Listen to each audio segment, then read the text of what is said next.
प्रिय विद्यार्थियों, मैं डॉक्टर उर्मिला शर्मा से आचार्य MSG कॉलेज भरतपुर। मैं आज आपको कबीरदास जी की सुमरण को अंग से ली गई साखियों में से 5वीं साखी से व्याख्या करा रही हूँ।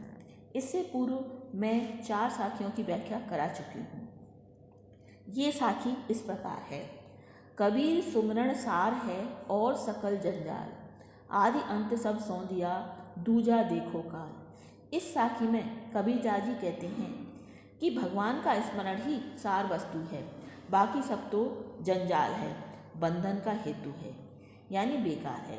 कबीरदास जी कहते हैं, मैं आदि अंत अर्थात साधन एवं परिणाम पर अच्छी तरह विचार करके इस निष्कर्ष पर पहुंचा हूँ कि हम बस ये ध्यान रखें कि राम का नाम ही सच है।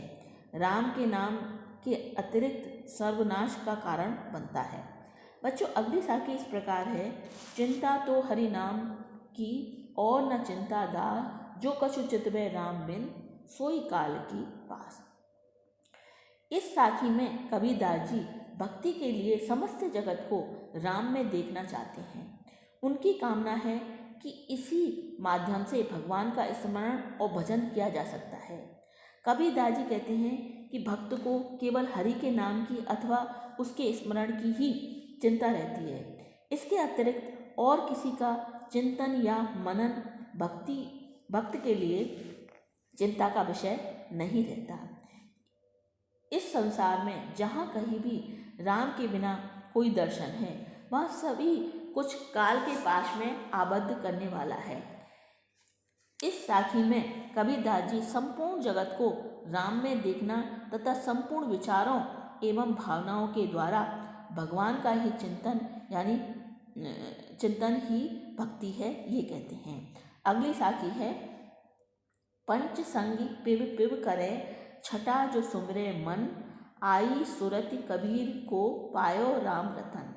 इस साखी में कबीरदास जी कहते हैं कि मेरे 5 साथी मेरे साथ साथ पिब पिब यानी ईश्वर का नाम रटते हैं। यहाँ बच्चों, कबीरदास जी ने पिब यानी प्रियतम ईश्वर को बताया है और 5 साथी 5 इंद्रियों को बताया है। तो 5 इंद्रियां और छठा इंद्रियों का राजा मन, अगर हम इनको वश में करके ईश्वर को ध्यान में लगा दें तो ईश्वर को आसक्ति से पाया जा सकता है। तो कबीरदास जी कहते हैं कि मुझे सुरति माने स्मृति, जैसे ही ईश्वर की याद आई, मैंने अपनी इंद्रियों और मन को ईश्वर के स्मरण में लगा दिया और मुझे राम रूपी रत्न मिल गया। अगली साखी बच्चों यह है। मेरो मन सुमरे राम को, मेरो मन रामही आए, अब मन राममय है रयो, शीस नवाबो काय। इस साखी में कबीरदास जी कहते हैं कि मैं अब तक निरंतर राम का स्मरण कर रहा था और राम को स्मरण करने से राम मेरे मन में आकर समा गए और स्थिति यह हुई कि आत्मा परमात्मा मिलकर एक हो गए। कबीरदास जी कहते हैं, मैं स्वयं ईश्वर बन गया, तो अब मैं किस ईश्वर के सामने सिर झुकाऊं, अर्थात अब मुझे ईश्वर के आगे सिर झुकाने की आवश्यकता नहीं है। मैं तो स्वयं ब्रह्म बन गया हूँ।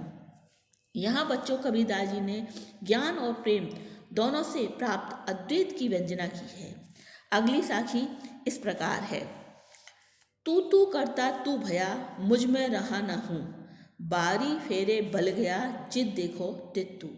कबीरदास जी ने इस साखी में कहा है कि मैं, हे ईश्वर, तू ही है अर्थात ब्रह्म के अतिरिक्त और किसी की सत्ता नहीं है का मनन और ध्यान करते मुझे में अपना अहम भाव ही नहीं रहा।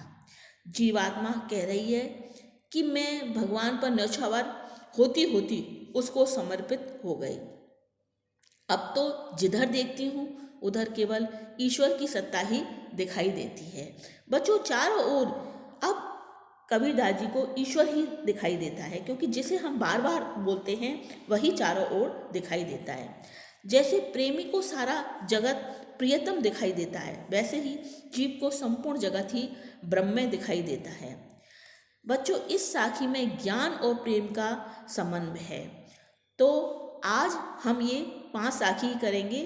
अगली जो साखी हैं वो अगले व्याख्यान में